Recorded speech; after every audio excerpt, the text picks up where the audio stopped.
Hello दोस्तों, स्वागत है एक बार फिर आप सभी का आपके अपने यूट्यूब चैनल पीएस क्लासेस पर। तो दोस्तों, आज के इस वीडियो लेक्चर में हम क्लास 12 केमिस्ट्री से बोर्ड एग्जाम के पर्पज से बिलियन चैप्टर के वेरी मोस्ट इम्पोर्टेंट न्यूमेरिकल को सॉल्व करने वाले हैं। दोस्तों, जैसा कि आप लोग जानते हैं कि हम अपने चैनल पर 12th क्लास फिजिक्स, केमिस्ट्री और बायोलॉजी के केवल उन्हीं क्वेश्चनों का वीडियो अपलोड कर रहे हैं जो आपके बोर्ड एग्जाम के लिए वेरी मोस्ट इम्पोर्टेंट हैं। तो दोस्तों, यदि आप 12th क्लास में हैं और इस बार बोर्ड एग्जाम देने वाले हैं और चाहते हैं कि आपको फिजिक्स, केमिस्ट्री और बायोलॉजी का सभी इंपॉर्टेंट सिलेबस सीरीज वाइज मिले, तो आज ही हमारे चैनल को सब्सक्राइब जरूर करें। ठीक है, चैनल को सब्सक्राइब करने के साथ बच्चों बेल आइकन यानी घंटी का बटन जरूर दबाएं ताकि जैसे जैसे कंटिन्यू वीडियो हमारे आएँ उनका नोटिफिकेशन आपको समय से मिलता रहे।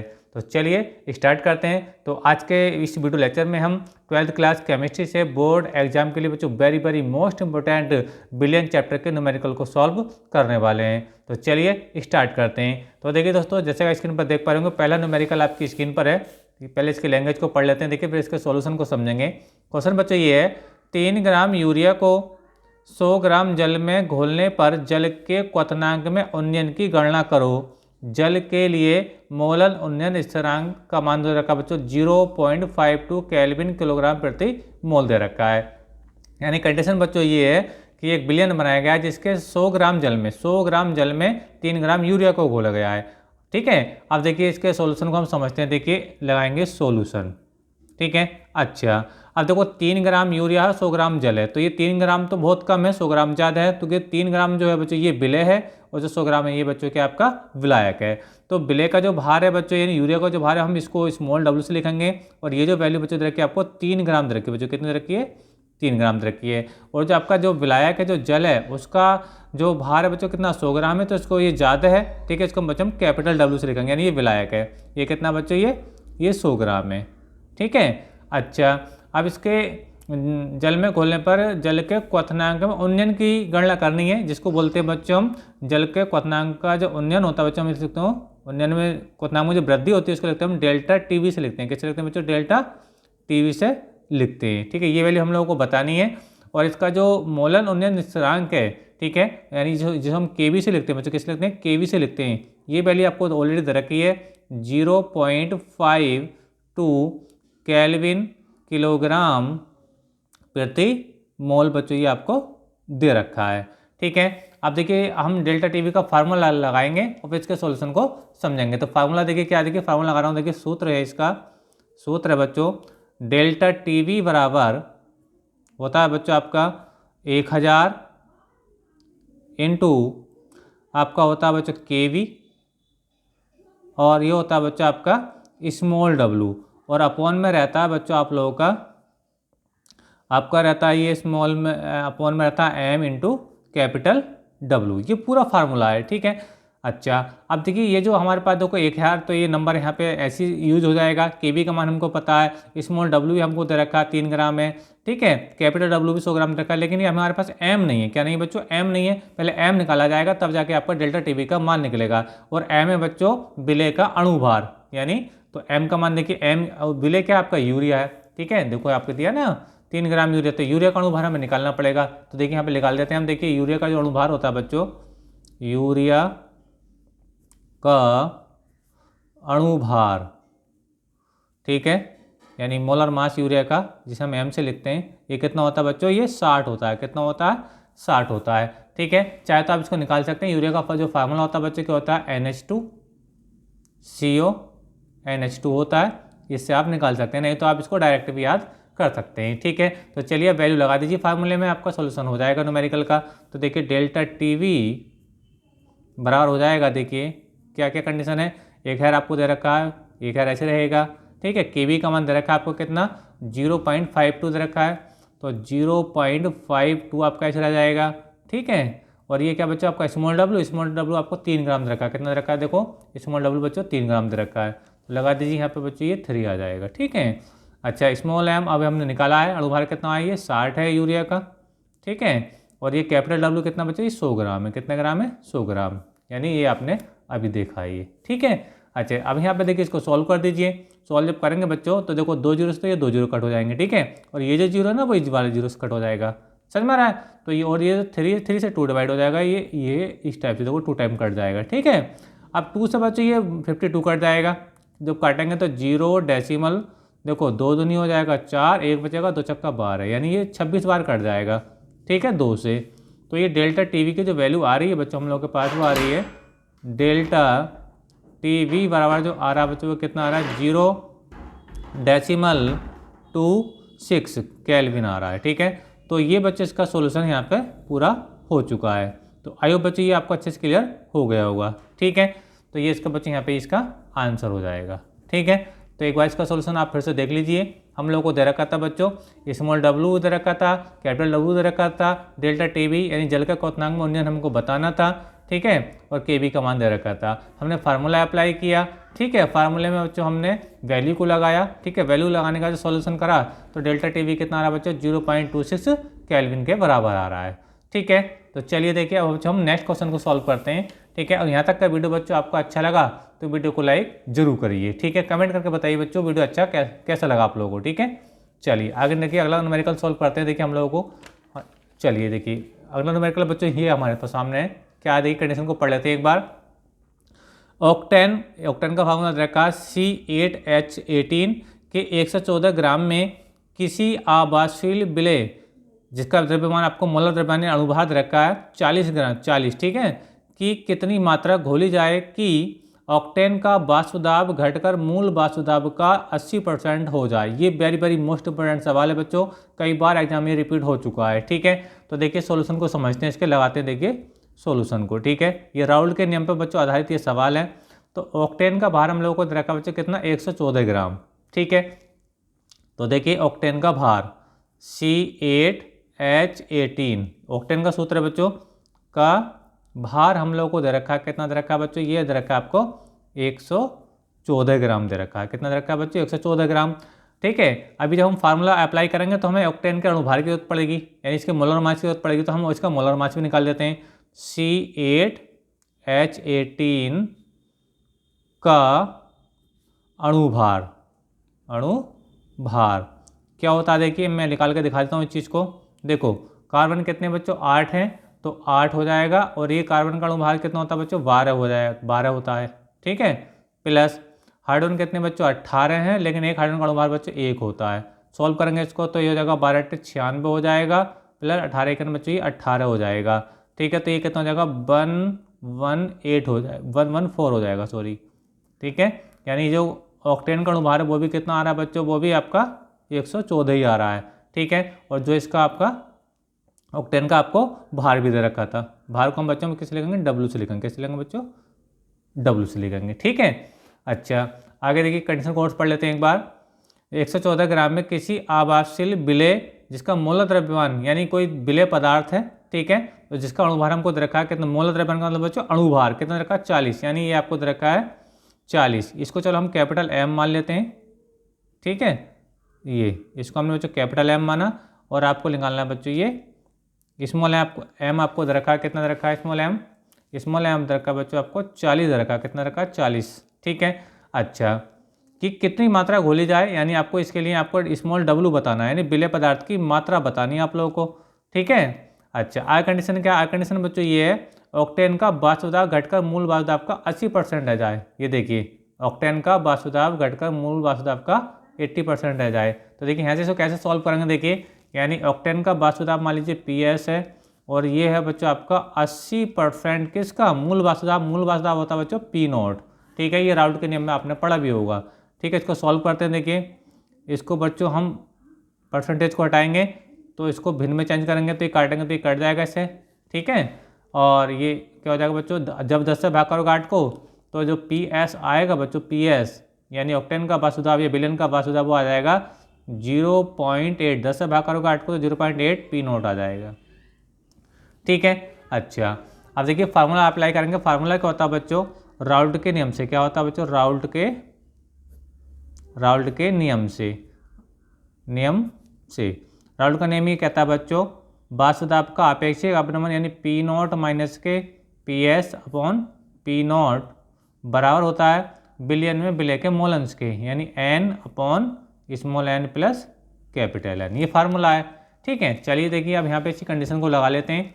तो पी नॉट आपका बच्चों ऐसे रहेगा, ये पी नॉट माइनस ये क्या पी एस, और पी एस की वैल्यू कितनी बच्चों 0.8 पी नॉट है, 0.8 और ये पी नॉट और अपॉन में जो आपका बच्चों पी नॉट है वो आपका ऐसे रहेगा। आगे इसको सॉल्व करते हैं।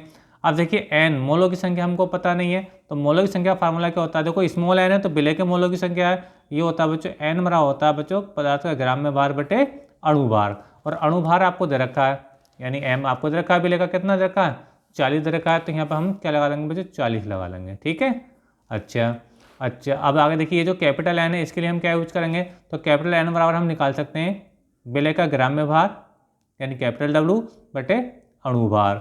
ठीक है, अब देखिए मैं यहाँ पे इसको थोड़ा निकाल के दिखाई देता हूँ, वैल्यू को एल बराबर हो जाएगा आपका, देखो कैपिटल डब्ल्यू का मान हम लोग को दे रखा है, कैपिटल डब्ल्यू कितना रखा है 114 है, और इसका अणुभार एम भी कितना 114 है, इन दोनों सेम सेम है ये, है ना। तो देखिए यहाँ पे इसकी वैल्यू को लगाते हैं, देखिए यहाँ पे देखिए 114 यानी डब्ल्यू का मान और एम का मान भी 114 ही आया, अभी हमने ऊपर निकाला, तो ये कितना आ गया बच्चों 1 आ गया, यानी कैपिटल एन का जो मान आ रहा है वो कितना आ रहा है बच्चों 1 आ रहा है, यानी हम लिख सकते हैं एन बराबर 1। ठीक है, कैपिटल एन का मान आ गया। ठीक है, तो चलिए देखिए अब इसको हम यहाँ से आगे सॉल्व करते हैं। तो देखिए आगे हम इसको सॉल्व करेंगे बच्चों, थोड़ा आप स्क्रीन पर देख पा रहे होंगे। तो देखिए यहाँ पे वैल्यू लगाइए, देखो एन की जगह क्या जाएगा, एन की जगह आएगा बच्चों डब्लू अपॉन 40 हो जाएगा। ठीक है, अपॉन फिर स्मॉल एन आ रहा, फिर ये डब्लू अपॉन 40 हो जाएगा प्लस, और ये कैपिटल एन का मान अभी हमने निकाला कितना बच्चों 1 निकाला, तो ये 1 हो गया। ठीक है, थोड़ा इसके यहाँ पे सॉल्व करेंगे, देखिए तो देखो 0 पी नॉट से हम 0.8 पी नॉट घटाएंगे, यानी मान लीजिए ये 1 है, यहाँ पे क्या बच्चों 1 है, और 1 से 0.8 घटाएंगे तो 0.2 बचेगा बच्चों, कितना 0.2।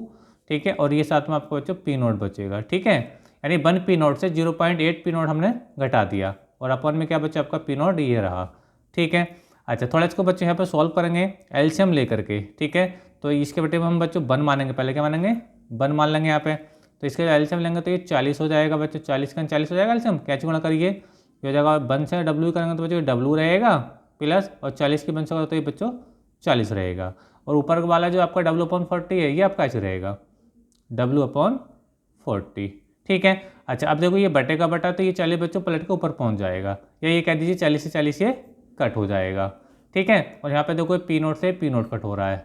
ठीक है, तो यहाँ पे आप देख पा रहे हैं यहाँ से बच्चा केवल क्या बचा 0.2 बचा बच्चों, और यहाँ से बचा आपका बच्चों डब्लू अपॉन यहाँ से बचा डब्लू प्लस 40, डब्लू प्लस 40, यही डब्लू आपको निकालना भी है, तो यहाँ से क्रॉस मल्टीप्लाई कर लेंगे इस टाइप से, तो ये डब्लू बराबर इधर हो जाएगा बच्चों, तो डब्लू बराबर बच्चों हमारे पास आएगा, अब इसे गुणा करेंगे तो ये जाएगा 0.2 डब्लू प्लस, अब 0.2 की 40 से गुणा करोगे तो 40 दूनी 80 होता है, तो यानी ये 80 8.0 हो जाएगा क्योंकि 0.2 है। ठीक है, अच्छा अब इसको देखिए डब्ल्यू इसको लेकर आएंगे तो माइनस में हो जाएगा 0.2, डब्ल्यू बराबर कितना हो जाएगा बच्चों ये 8.0। ठीक है, तो चलिए देखिए अब मैं यहाँ पे इसको निकाल देता हूँ सॉल्यूशन पूरी तरीके से। तो 0 डब्ल्यू से हम 0 यानी यहाँ पे 1 है, देखो यहाँ पे क्या रहता है 1 रहता है ना, 1 से 0.2 घटाओगे तो 0.8 बचेगा। ठीक है, और ये डब्ल्यू बचेगा, और इधर कितना आ जाएगा बच्चा आपको केवल 8। ठीक है, यानी 8.0 आप देख पा रहे हो। ठीक है, अच्छा तो ये डब्ल्यू आपका बच्चों क्या रहा यहाँ पर रहा। ठीक है, तो 8.0 अपन ये वाला 8 जो 0.8 है बच्चों वो ये आ जाएगा। ठीक है, तो पॉइंट से पॉइंट बच्चे कट जाएगा, तो ऊपर हो जाएगा 80 और नीचे हो जाएगा 8, तो इससे जब इसे डिवाइड करोगे तो 8 ढाई 80, यानी एम डब्ल्यू बार जो आ रहा है कितना आ रहा है बच्चों आपका 10 ग्राम आ रहा है, बिले का जो भार है बच्चों कितना आ रहा है 10 ग्राम आ रहा है। आई होप के बच्चों आपको समझ में आ गया होगा, ये इसका बच्चों यहाँ पे आंसर हो गया। तो उम्मीद करता हूँ बच्चों आपको अच्छे से क्लियर हुई होगी बात मेरी। एक बार पूरे क्वेश्चन को समझ लेते हैं दोबारा ध्यान से, देखिए हमने क्या किया है। सवाल हमारे पास बच्चे ये था, ठीक है, ये सवाल था हमारे पास। चलिए पढ़ लेते हैं एक बार इसकी। ये क्या ऑक्टेन फार्मूला दे रखा है कि 114 ग्राम में किसी आवेशील विलेय जिसका मोलर द्रव्यमान की 40 दे रखा है कि कितनी मात्रा घोली जाए, यानी डब्ल्यू हमको बताना था, जो अभी निकाला है कि ऑक्टेन का वाष्प दाब यानी पीएस, ठीक है, घटकर मूल वाष्प दाब यानी पी नोट का 80% रह जाए। ठीक है, तो हमने क्या करा, देखिए वही क्वेश्चन का ऑक्टेन का भार लिखा कैपिटल डब्ल्यू, ठीक है, और इसका ऑक्टेन का अणु भार यानी कैपिटल एम हमने निकाला कितना 1, ये भी कितना आ रहा है 114 आ रहा है, इसका जो भार दे रखा वही 114 था। समझ में आ रहा है आप लोगों को मेरा। अच्छा ये जो आपको जो विलेय पदार्थ है इसका द्रव्यमान अणु भार दे रखा था कितना 40, तो स्मॉल एम ये हमने 40 मान लिया, स्मॉल डब्ल्यू आपको बताना था। है ना, ये तो पूछा कितनी मात्रा इसके अंदर विलय की घोली जाए, तो इसमें डबल आपको बताना है। ठीक है, ये कंडीशन इसने सवाल में दे रखी थी कि जो विलयन का वाष्प दाब है, जो विलयन का वाष्प दाब है जो मूल वाष्प का 80% रह रहा है, कितना रह रहा है 80% रह रहा है। ठीक है, परसेंट को हमने बटे में 100 लेकर के हमने इसको भाग कर दिया। ठीक है, क्योंकि परसेंटेज को जब हम बटे में लेकर आते हैं तो भिन्न में चेंज कर देते हैं। ठीक है, यानी परसेंट का साइन जब हटाएंगे तो बटे में 100 मान लेंगे, 0 से 0 कट जाएगा, 8 से भाग करो 0.8 आए, पी एस बराबर आ गया बच्चा आपका 0.8 पी नोट आ गया। ठीक है, अभी हमने कंडीशन में जब वैल्यू को लगाया, ठीक है, तो इस प्रकार हमने देखा बच्चों, तो आपको फाइनली जो आंसर आ रहा है वो कितना आ रहा है बच्चों, आपका जो विलय का जो भार है वो कितना आ रहा है 10 ग्राम आ रहा है। तो आइए बच्चों, ये भी वीडियो आपको अच्छा क्वेश्चन न्यूमेरिकल आपको अच्छे से समझ में आ गया होगा। ठीक है, तो चलिए देखिए अब बच्चों हम नेक्स्ट न्यूमेरिकल को सॉल्व करते हैं। नेक्स्ट न्यूमेरिकल हमारे पास क्या है, चलिए देखिए नेक्स्ट क्वेश्चन को पढ़ते हैं बच्चों, फिर इसके सॉल्यूशन को समझेंगे। तो देखिए नेक्स्ट क्वेश्चन बच्चों हमारे पास ये है, ये देखिए ये है 40 ग्राम NaOH को 500 ml जल में घोला गया है, प्राप्त विलयन की मोलरता की गणना कीजिए। देखिए आसान सवाल है, NaOH का भार रखा 40 ग्राम। देखिए लगाते हैं सॉल्यूशन इसका, NaOH का भार कितना दे रखा है, ये 40 ग्राम दे रखा है बच्चों, कितना दे रखा है 40 ग्राम। ठीक है, ये विलय है इसके अंदर। ठीक है, और इसको हम बच्चों W से भी लिख सकते हैं। ठीक है, अच्छा विलयन का आयतन दे रखा है आपको कितना 500 ml, यानी B बराबर बच्चा आपको दे रखा है 500 ml। अब देखिए ml में है, इसको लीटर में लाना पड़ेगा, तो लीटर में लाने के लिए बच्चों हमें क्या करना पड़ेगा, इसको 1000 से हम भाग लगा देंगे। कैसे बच्चों 1000 से भाग लगाएंगे तो अब ये लीटर में आ जाएगा, में आएगा लीटर में आएगा, तो कट कर देंगे तो वो 2 0 से 2 0 कट हो जाएंगे, और ये 5 चिकन 5 5 दूनी 10, यानी जो आपका जो आयतन आ रहा है वो कितना आ रहा है 1/2 लीटर आ रहा है, यानी आधा लीटर आ रहा है। समझ में आ रहा है आप लोगों को मेरी बात। अच्छा अब मोलरता का फार्मूला क्या होता है, देखिए मोलरता का फार्मूला बच्चों तो ये होता है, मोलरता बराबर होता है, यानी M बराबर होता है पदार्थ का ग्राम में भार बटे अणु भार, और पदार्थ क्या है बच्चों आपका NaOH है, तो NaOH का ग्राम में भार कितना दे रखा है 40 ग्राम दे रखा है। ठीक है, तो NaOH ग्राम में भार दे रखा है बच्चों, मैं लिख देता हूँ चलो, NaOH का ग्राम में भार बटे अणु भार। ठीक है, और अपन में क्या रहता है बच्चे, आयतन लीटर में रहता है, आयतन लीटर में। ठीक है, अच्छा वैल्यू लगाइए यहाँ पे बच्चों, वैल्यू जब लगाएंगे तो NaOH का ग्राम भार कितना दे रखा है 40 ग्राम दे रखा है। ठीक है, और ये अणुभार जो है NaOH का अणुभार कितना था 40 आता है, चाहे आप यहाँ पे निकाल लीजिए, देखो NaOH है, NaOH तो Na का होता है बच्चों 23 अणुभार, ऑक्सीजन का होता है 16 और हाइड्रोजन का होता है 1, सबको जब ऐड करोगे तो कितना आ जाएगा बच्चों, ये 40 आ जाएगा, कितना आ जाएगा 40 आ जाएगा, यानी NaOH का जो अणुभार आ रहा है वो कितना आ रहा है 40 आ रहा है, यानी M बराबर कितना आ जाएगा, ये 40 आ जाएगा। ठीक है, ये 40 हो जाएगा अणुभार। ठीक है, आयतन लीटर में कितना आया बच्चों आपका 1/2, यानी 1/2 आया, तो 40 से 40 बच्चों कट हो जाएगा, कितना हो जाएगा कट हो जाएगा, अभी जो बटे का बटा 2 है 2 पर पहुंच जाएगा, ये 2 एकन बच्चों कितना हो जाएगा, ये 2 हो जाएगा, तो ये आएगा बच्चों M बराबर 2। ठीक है, मात्रक होता है बच्चों इसका मोल प्रति लीटर, मोल प्रति लीटर होता है, तो ये बच्चों इसके यहाँ पे सॉल्यूशन हो गया। ठीक है, उम्मीद करता हूँ बच्चों ये भी आपको अच्छे से क्लियर हो गया होगा। तो ये बच्चों हमको मोलरता निकालने आती है, और एक सवाल बच्चों एग्जाम में मोलरता का भी जरूर पूछा जाता है। ठीक है, तो चलिए दोस्तों आज के इस वीडियो लेक्चर में बच्चों हमने विलयन चैप्टर के कुछ इंपॉर्टेंट न्यूमेरिकल को सॉल्व किया। उम्मीद करता हूँ बच्चों वीडियो अच्छा लगा होगा। वीडियो अच्छा लगा तो वीडियो को लाइक, हमारे चैनल को सब्सक्राइब कर दीजिए, और इसी प्रकार 12th क्लास फिजिक्स, केमिस्ट्री और बायोलॉजी के सभी इंपॉर्टेंट टॉपिक का वीडियो चाहते हैं तो चैनल को सब्सक्राइब करने के साथ साथ बेल आइकन यानी घंटी का बटन जरूर दबाएं, ताकि जैसे जैसे कंटिन्यू हमारी वीडियो आए उनका नोटिफिकेशन आप लोगों को समय से मिलता रहे। तो चलिए अब मिलेंगे किसी नेक्स्ट वीडियो में किसी नए टॉपिक के साथ, तब तक के लिए धन्यवाद, बेस्ट ऑफ लक।